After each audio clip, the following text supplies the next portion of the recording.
Ce n'est pas Dieu qui a donné la Bible. C'est le colonialiste qui a pris la Bible et qui est venu avec pour te rendre esclave. Et ainsi vous dites, nous on ne veut pas de cette Bible-là.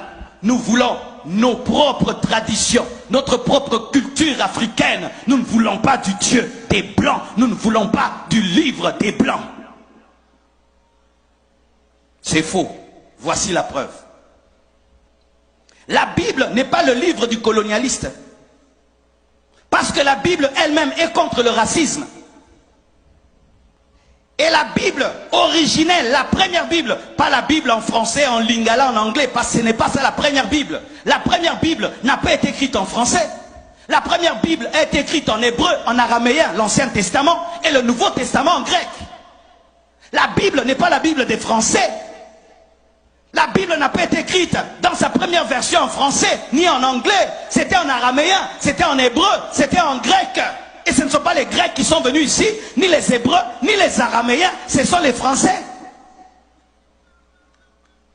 Donnez-moi l'amen. Alors, mes frères, la Bible n'est pas le livre du colonialiste. Pourquoi? Parce que la Bible reconnaît l'Égypte, reconnaît l'Afrique, comme étant la puissance mondiale au temps de Moïse. La Bible reconnaît qu'il y avait une nation africaine qui était la plus puissante de la terre. Si la Bible était la Bible du colonialiste, elle n'allait pas reconnaître que les Africains, pendant un temps, dominaient la terre.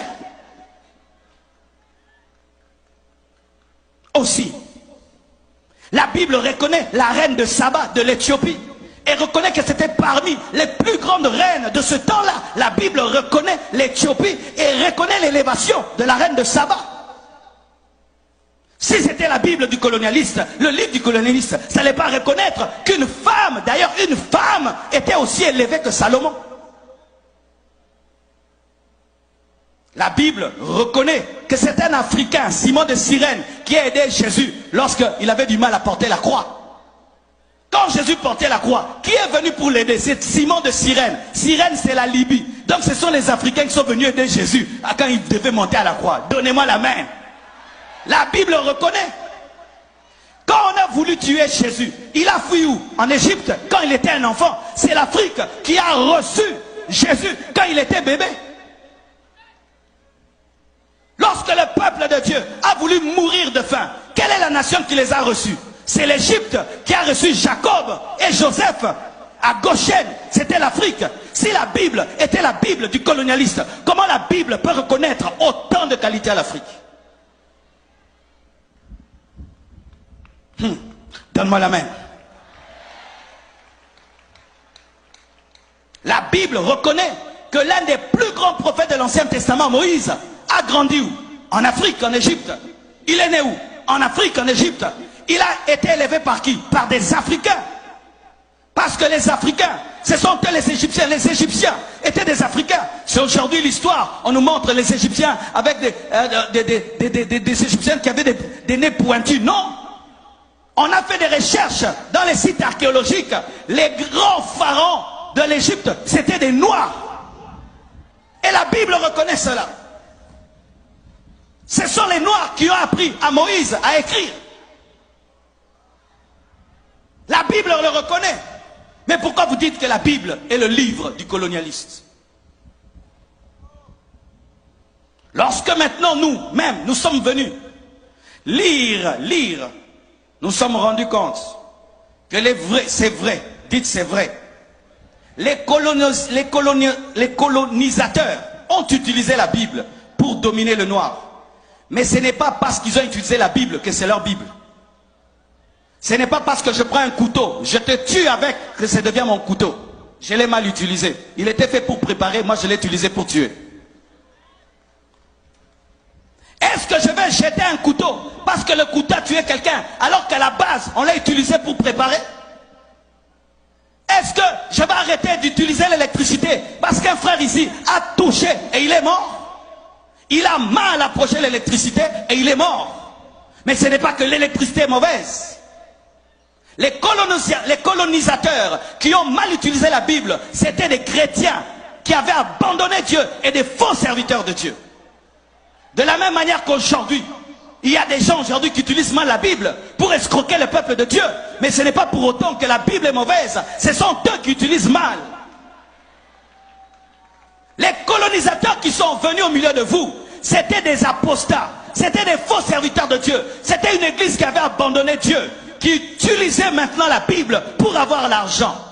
Mais ce n'est pas pour autant que la Bible est mauvaise, parce qu'elle était mal utilisée. On l'a mal utilisée. Mais la Bible est une bonne parole.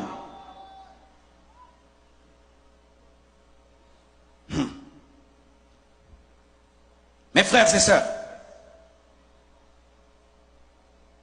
une vraie église n'encourage jamais la méchanceté. Pourquoi on dit toujours que la Bible, c'est le livre des colonisateurs? Mais on ne parle pas de Martin Luther King. Martin Luther King aussi a utilisé la Bible. C'était un pasteur, mais il a utilisé la Bible contre le racisme. Et aujourd'hui, on a eu un Barack Obama qui est devenu président des États-Unis. C'est la Bible qui a fait qu'il y ait la fin de la ségrégation raciale aux États-Unis. C'était la Bible. Comment la Bible peut être une Bible des colonisateurs alors que Jésus lui-même est né lorsque Israël était colonisé par les Romains? Jésus est né dans la colonisation. Il a trouvé la colonisation. Les Romains dominaient les Juifs. Comment il peut encourager cela? Quand tu as des forteresses dans ta tête, quand on prêche comme ça, il est venu nous prêcher encore, le Dieu des Blancs, les dieux des Blancs, les dieux de Blancs. La Bible là, elle est utilisée pour nous dominer. Frère, il y a des gens qui mélangent mal la nourriture et puis qui s'empoisonnent. Est-ce que tu arrêtes de manger pour autant? Qui arrête de manger parce que quelqu'un a mélangé une nourriture avec une autre qui l'a empoisonné? Tu dis non, il n'a pas bien mangé, mais la nourriture est bonne, mais lui n'a pas bien mangé. Ce n'est pas parce que quelqu'un a mal utilisé la Bible que la Bible est mauvaise.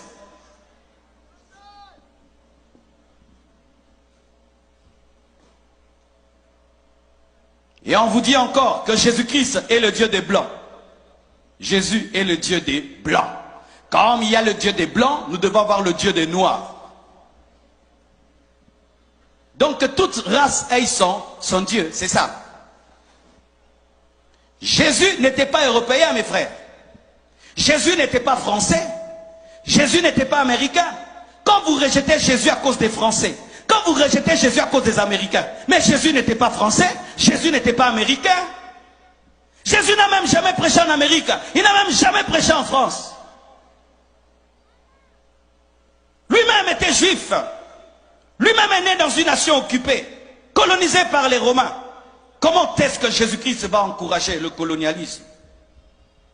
Et même s'il avait une peau claire, sachez que son sang était aussi rouge que le sang des Africains. Alléluia. Le sang de Jésus-Christ était rouge, rouge comme ton sang, comme le mien. Sinon aussi, que les Américains aient leur Dieu, les Japonais aient leur Dieu, les Chinois aient leur Dieu. Comme Jésus est juif, alors nous ne voulons pas du Dieu des Juifs, nous voulons le Dieu des Chinois, nous voulons le Dieu des Américains, le Dieu des Français. Mais la Bible nous dit, dans Jean 3,16, car Dieu a tant aimé le monde, qu'il a donné son Fils unique, afin que quiconque croit en lui, Jésus est venu pour toutes les nations, pour tout le monde, pour toutes les langues et pour toutes les races. Il devait naître quelque part, oui, il devait naître quelque part, mais sa mission n'était pas de rester là où il était né, il devait se répandre dans le monde entier. Mais ce n'est pas parce qu'il est né quelque part qu'il est le Dieu que de ces gens-là. Je suis du Congo et aujourd'hui j'appartiens au monde entier. Je suis ici en Haïti en train de vous bénir. Est-ce que ma prédication c'est la prédication des Congolais? Mais je suis né où?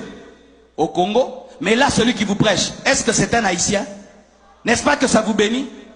Et vous pensez que Jésus ne peut pas vous bénir plus que Marcelo?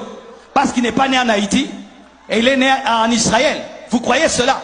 La naissance ne détermine pas à qui tu appartiens, mais c'est ton message et ta vision qui déterminent à qui tu appartiens. Jésus n'est pas le Dieu des Blancs, il est le Dieu de tous les hommes sur la terre.